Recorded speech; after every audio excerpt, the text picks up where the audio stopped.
Leaders in Oregon are suing the Trump administration to stop the deployment of National Guard troops there. Defense Secretary Pete Hegseth has ordered 200 National Guard troops to Portland to fight crime.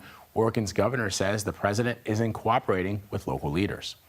When the president and I spoke yesterday, I told him in very plain language that there is no insurrection or threat to public safety that necessitates military intervention in Portland or any other city in our state. Despite this, and with all evidence to the contrary, he has chosen to disregard Oregonians' safety and ability to govern themselves. I want to bring in CBS News national security contributor Sam Vinograd to break this all down. So Sam, just explain to our viewers the legality of this deployment to Portland. Is it legal? Well, Vlad, the Oregon Attorney General has submitted litigation to challenge the president's deployment of the National Guard to Portland.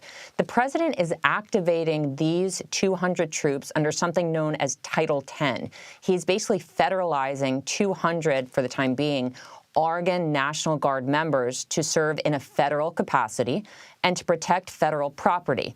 As I mentioned, the Oregon Attorney General is already challenging the legality of this action, but we'll have to see where the courts weigh in. And so, as you know, many cities are seeing these National Guard troops, and many of those cities seeing those troops are run by Democrats. Could that be the basis for challenging the deployments? In other words, the president isn't sending troops into states that are run by Republicans or in cities that have Republican mayors. A lot of individuals are scratching their heads and wondering why President Trump is now choosing to send National Guard forces to Portland, where violent crime rates have been seriously diminishing.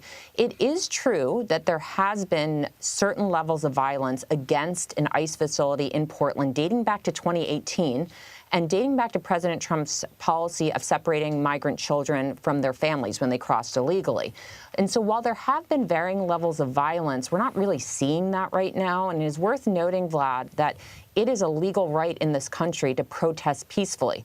If protests escalate, the first order of business should be for the Portland PD to step in and to assist federal officers if the federal officers protecting the facility need their help.